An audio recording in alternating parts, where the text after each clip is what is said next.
Bienvenue sur Africa 24 dans cette nouvelle édition du Non-Stop Info. Voici les titres de l'actualité. La Cour suprême du Libéria suspend le processus électoral. Elle a enjoint à la commission électorale d'examiner les recours déposés par Charles Bromskin, candidat arrivé 3e à l'élection du 10 octobre.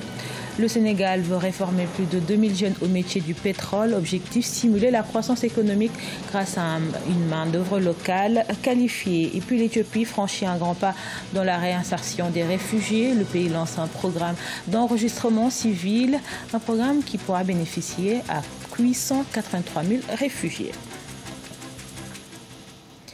Mais tout d'abord, le Kenya, à nouveau en attente de l'examen de recours contre le résultat de l'élection présidentielle devant la Cour suprême. Parmi les 4 contestations déposées ce lundi, l'une vise à Raila Odinga, l'opposant qui, contrairement au scrutin du 8 août, ne fait pas partie des plaignants. Le leader de la NASA appelle toutefois à un mouvement de résistance civile. Rappelons que la Cour suprême a 14 jours pour statuer. Élection suspendue également au Libéria. La Cour suprême a reporté sine die le second tour de la présidentielle prévu ce mercredi 7 novembre suite au recours déposé par Charles Bromskin, candidat arrivé 3e au premier tour.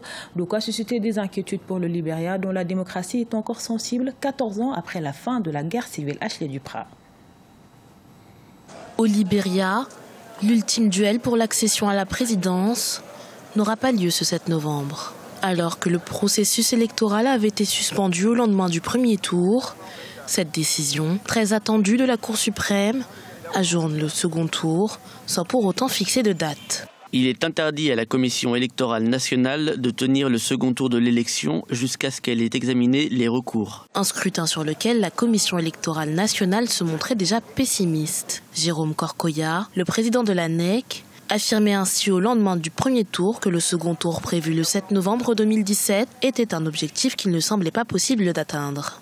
Parallèlement, le Parti de la Liberté, dirigé par Charles Bromskin, arrivé 3e lors du premier scrutin, avait déposé une plainte pour des fraudes massives et systématiques. L'enjeu ici, c'est la paix. C'est la paix. Il faudrait que tout se déroule dans la quiétude pour pouvoir vérifier davantage, pour ne pas qu'après proclamation ou dès qu'on va lancer le second tour, il y aura des velléités. Ce pays qui se cherche encore n'a pas besoin de vivre pareille situation. Il faudrait que le pays sorte rapidement du processus électoral. Parce qu'il dit processus électoral signifie aussi ralentissement de toutes les activités. Dans son arrêt, la Cour suprême impose à la Commission électorale nationale d'examiner la plainte déposée le 23 octobre par le Parti de la Liberté, un examen qui pourrait s'opérer jusqu'au 22 novembre. Dans l'ensemble, ces procédures peuvent s'étendre jusqu'au 6 décembre au plus tard.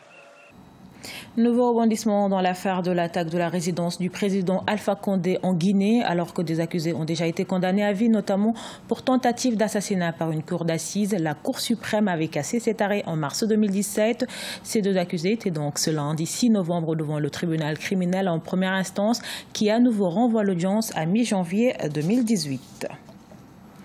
La formation professionnelle, un levier pour la croissance économique au Sénégal. Le gouvernement prévoit de former à cet effet 2629 jeunes au métier du gaz, du pétrole et des marchés publics. Objectif affiché, stimuler la croissance avec une main-d'œuvre locale qualifiée. Idlet Mirabel Bissot. Former 2629 jeunes au métier du pétrole, du gaz et des marchés publics, c'est l'objectif que se donne l'Office national de formation professionnelle du Sénégal. Ainsi, l'État va former 2000 jeunes pour les métiers du pétrole et du gaz et 629 jeunes demandeurs d'emploi en attaché de passation de marché. Il s'agira entre autres des offres de formation au métier d'agent pompiste, de gérant de stations de gaz et d'agent de sécurité de sites pétroliers. Le résultat obtenu montre qu'il s'agit d'un secteur porteur. C'est ainsi que l'ONFP a décidé de poursuivre cette formation pour cette année en enrôlant 629 autres jeunes pour l'obtention de titres d'attaché en passation de marché public sur tout le territoire national pour permettre au secteur public d'avoir des ressources de qualité. Le programme de la formation professionnelle va permettre aux entreprises d'avoir des ressources humaines en adéquation avec les attentes du travail. De cette façon, le Sénégal, qui aura besoin dans quelques années de 14 000 agents qualifiés, va, à sa manière, lutter contre le chômage avec des formations spécialisées. Le Sénégal, c'est bien beau, on a découvert du gaz, on a découvert aussi du pétrole.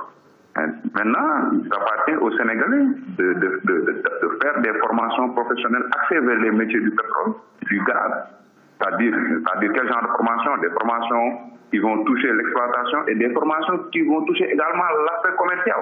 Il y aura des élèves, des étudiants qui vont être formés dans les métiers de vente, de cotation internationale par rapport à ces produits, à ces matières premières-là. Le Sénégal connaît une croissance régulière sans avoir bénéficié de revenus tirés des hydrocarbures. Il présente toutes les caractéristiques d'un pays avec une économie diversifiée, grâce notamment à l'agriculture, la pêche et les services. Les revenus tirés de l'exploitation du gaz devraient, au même titre que les autres secteurs déjà performants de l'économie sénégalaise, contribuer au produit intérieur brut du pays de manière très positive les années à venir. C'est une bonne nouvelle pour les réfugiés vivant en Éthiopie. Le pays a lancé un programme d'enregistrement civil, une initiative qui permettra à plus de 800 000 déplacés originaires, notamment du Soudan du Sud et de la Somalie, de garantir leurs droits fondamentaux. Marcel Farba-Maroun. En Éthiopie, ils sont plus de 880 000 réfugiés pouvant désormais être en possession de documents légaux tels que des certificats de naissance, de décès, de mariage ou encore des attestations de divorce. Dans les 26 camps et d'autres zones urbaines où se trouvent ces réfugiés, des documents leur ont déjà été délivrés. Ils pourront, de ce fait, accéder aux services de base et aux formations professionnelles ainsi que la quête d'emploi. Je suis allée inscrire ma fille à l'école et on m'a demandé d'apporter son certificat de naissance. J'ai répondu qu'elle n'en avait pas. C'est pourquoi les certificats de naissance sont importants. L'enregistrement des naissances garantit les droits fondamentaux des individus, surtout lorsqu'ils se déplacent. Il établit l'identité juridique de l'enfant et peut aider à prévenir l'apatridie. Il y a un peu plus d'un an, tous les membres de l'Assemblée générale des Nations unies prenaient l'engagement d'adopter cette nouvelle politique. En ce qui concerne l'Éthiopie, elle a pris 9 engagements, conformément à l'accord avec le CRRF, cadre d'intervention globale pour les réfugiés. C'est un outil très important permettant de protéger les réfugiés. À l'instar de tous les autres enfants, ce réfugié compte. Si Dieu le veut, si mon enfant vit encore, il sera très important pour lui d'avoir ce document, utile pour les questions administratives comme l'éducation. Chaque fois qu'il rencontrera une situation où il aura besoin d'un document légal, il aura son certificat. Plus de la moitié des réfugiés en Éthiopie sont des enfants de moins de 18 ans. Le pays accueille actuellement beaucoup de réfugiés en provenance notamment du Soudan du Sud, de la Somalie et du Yémen. Dans le reste de l'actualité, l'Ivoirien Lassana Palinfo n'est plus pour le moment président de l'Association des comités nationaux olympiques d'Afrique. Élu en mai dernier pour un 4e mandat, il a été écarté jusqu'à nouvel ordre. C'est le verdict du vote des différents comités nationaux olympiques. Cette décision qui fait suite aux différends qui l'opposent à Kalkaba Malboun, président de la Confédération africaine d'athlétisme, suspendu il y a quelques mois alors qu'il se préparait pour se présenter contre Palinfo aux élections de la présidence de l'ACNOA. Ce journal a été réalisé par l'ensemble de la rédaction. Nous vous remercions pour votre fidélité. Dans un instant, une nouvelle édition de l'actualité sur Africa 24.